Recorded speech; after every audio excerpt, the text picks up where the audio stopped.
अपन तैयार है, बोल। एक केले वाला मिला, मैंने कहा क्या भाव दिए? बोला 12 रुपए डजन। मैंने कहा कुछ तो कम कर। अगले ने 2 केले कम कर दिए। लेकिन अपन भी चीज थे। मैंने कहा एक केले का भाव बता। बोले 1 रुपया। मैंने कहा 60 पैसे में दे दे। बोले 60 पैसे में तो खाली छिलका आएगा। मैंने कहा ले 40 पैसा दे केला।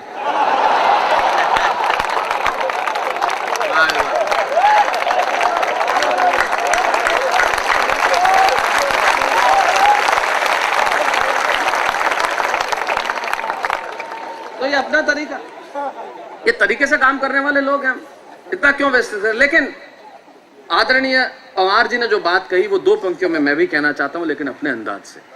सच है, इस देश को लोगों ने वो ऐशगाह समझ लिया कि कोई भी आएगा और हमला करके चला जाएगा, और लोगों को लगता है कि ये देश बोलता नहीं है। मैं देश की तरफ से सिर्फ 2 पंक्तियां बोलना चाहता हूं।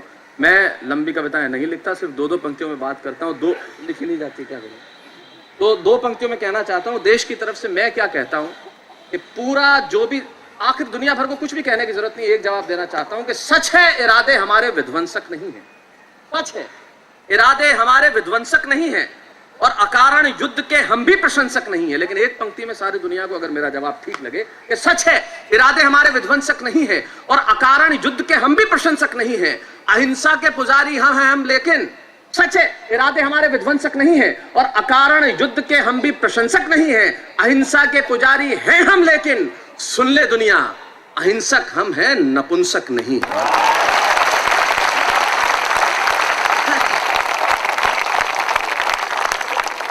मुझे इससे ज्यादा एक पंक्ति, मेरा फर्ज बनता है, अपना काव्य धर्म निभाता हूं। 26 नवंबर 1 साल पहले इसी मुंबई में जब हमले हुए, बहुत सारे लोग शहीद हो गए, मुझे कुछ नहीं सूझा, सिर्फ एक पंक्ति में, उससे ज्यादा अच्छा कुछ नहीं लिख सकता था, और वो एक पंक्ति में सुनाता हूं कि जिस दिन तू शहीद हुआ।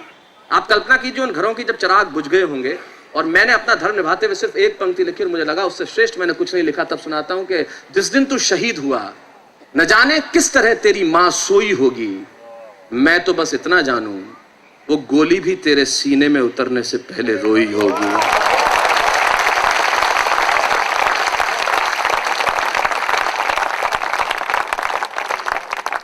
सचमुच बिल्कुल ठीक कहा। जो बातें कही, जो बातें कविता ने कही, कुंवर ने कही, सुनील ने कही, जहां से कवि सम्मेलन शुरू हुआ था कि हमने इस पाने की खुशी में इतना कुछ खो दिया। मैं जानता हूं आज सुरेंद्र जी, और चाहूंगा कि वो कविता जरूर सुनाए, जिस कविता के लिए सुरेंद्र जी यहां आएंगे और सुनाएंगे। मुझे ये लगा कि इतने सालों में हमने कुछ इतना पाया, लेकिन क्या कुछ खो दिया। आप यकीन कीजिए, आप अपने अपने पीछे दौड़िए, झांकिए, देखिए कि हमारे पास कुछ नहीं था, हमें कुछ नहीं मिलता था, लेकिन हमने खुदा से इतना मांगा, उसने बहुत सारा दिया। हमने 1 मकान मांगे, उसने 10 दे दी। हमने 1 कार मांगी, उसने 10 दे दी। कमिश्नर साहब आप बैठे, लेकिन यकीन मानिए हम अपने अपने शहर में सबसे ज्यादा इनकम टैक्स देने वाले लोग हो गए, लेकिन उसमें क्या खो दिया। सिर्फ एक पंक्ति में कहना चाहता हूं कि 21वीं सदी का बस इतना सा प्रभाव है। जितने बुजुर्ग बैठे हैं उनको समर्पित करता हूं कि 21वीं सदी का बस इतना सा प्रभाव है, पहले अभावों में खुशियां थी, अब खुशियों का अभाव है।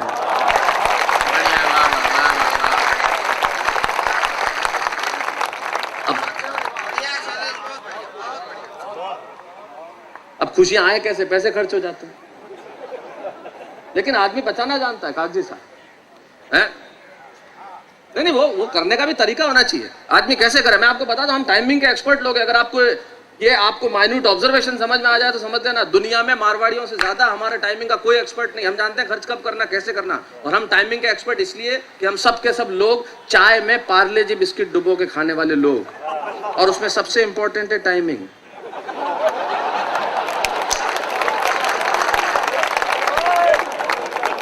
एक सेकंड जल्दी उठा लो, बिस्किट कठोर का कठोर। 1 सेकंड देरी कर दो, ढूंढते रह जाओगे।